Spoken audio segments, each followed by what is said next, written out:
미가 2장. 그들이 심상에서 죄를 꾀하며 악을 꾸미고 날이 밝으면 그 손에 힘이 있으므로 그것을 행하는 자는 화 있을진저. 밭들을 탐하여 빼앗고 집들을 탐하여 차지하니 그들이 남자와 그의 집과 사람과 그의 산업을 강탈하도다. 그러므로 여호와의 말씀에 내가 이 족속에게 재앙을 계획하나니 너희의 목이 이에서 벗어나지 못할 것이요 또한 교만하게 다니지 못할 것이라. 이는 재앙의 때임이니라 하셨느니라. 그때 너희를 조롱하는 시를 지으며 슬픈 노래를 불러 이르기를 우리가 온전히 망하게 되었도다.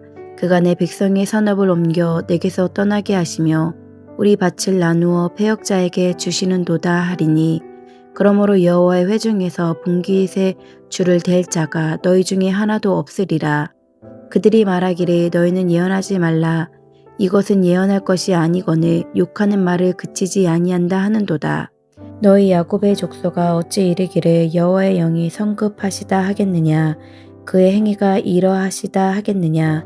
나의 말이 정직하게 행하는 자에게 유익하지 아니하냐.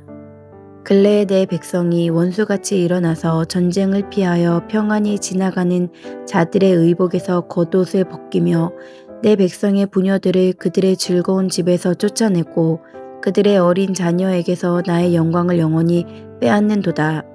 이것은 너희가 쉴 곳이 아니니 일어나 떠날지어다. 이는 그것이 이미 더러워졌음이니라. 그런즉 반드시 멸하리니 그 멸망이 크리라. 사람이 만일 허망하게 행하며 거짓말로 이르기를 내가 포도주와 독주에 대하여 내게 예언하리라 할 것 같으면 그 사람이 이 백성의 선지자가 되리로다.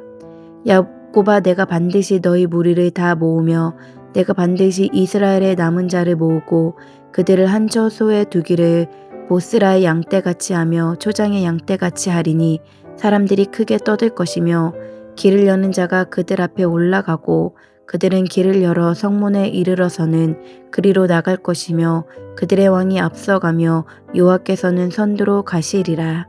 아멘.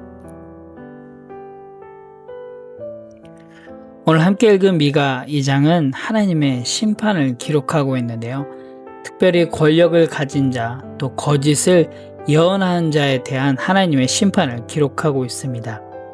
1절에서 5절은 권력은 가진 자의 탐욕과 불의한 계획에 대해 또 그들을 향한 하나님의 심판을 기록하고 있습니다. 이들은 다른 사람들의 소유를 강탈합니다. 2절을 보면 밭들을 탐하고 또 집들을 탐한다라고 기록하고 있습니다. 성경에서 밭은 하나님의 기업을 상징합니다. 즉, 땅은 하나님께서 주신 약속의 땅입니다. 그래서 땅을 빼앗았다는 것은 결국 그들이 재산을 강탈한 것이 아니라 하나님께서 주신 약속, 그 하나님과 맺었던 언약을 무너뜨리는 행위이기도 합니다. 그래서 결국 이들의 이 잘못된 행동들은 하나님의 심판을 받게 되는데요. 하나님께서는 이런 자들에게 하나님의 심판을 계획하십니다. 그들이 다른 사람들의 몫을 빼앗았듯이 자신들의 분깃도 빼앗기고 슬픔 속에서 조롱당하게 될 것이다 라고 이야기합니다.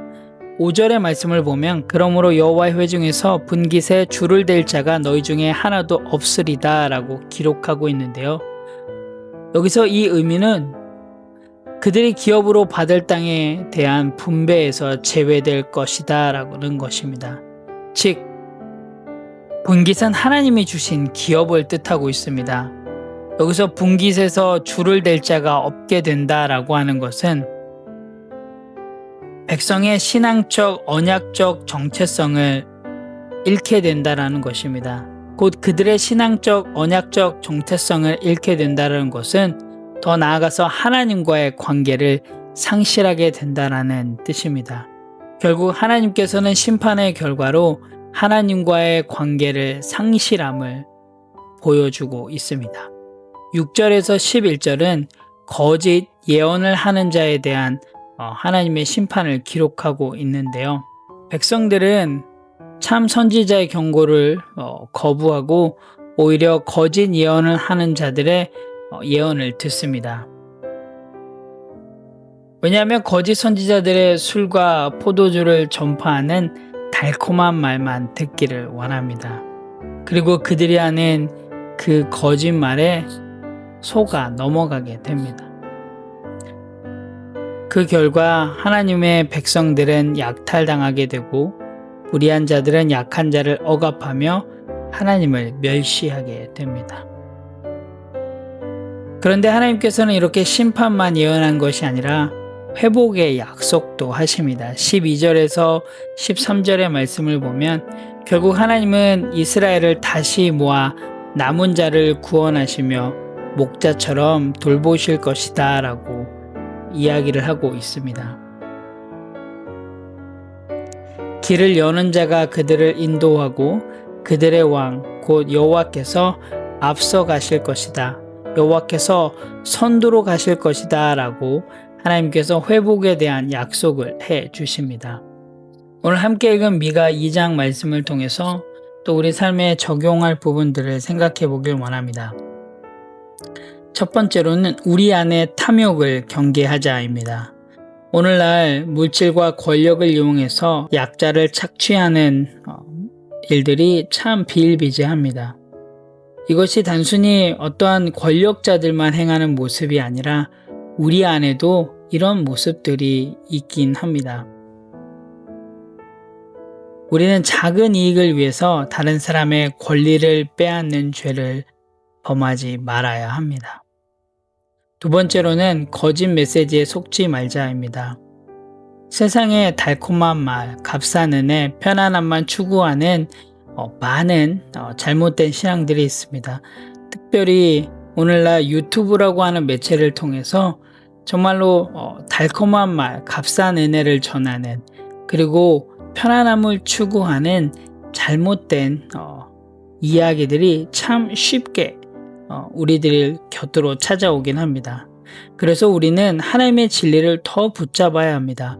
정말 성경에서 무엇을 이야기하고 있는지 그것을 듣고 또 말씀을 읽어나가고 또 말씀대로 실행하고 실천하는 것이 참 필요합니다.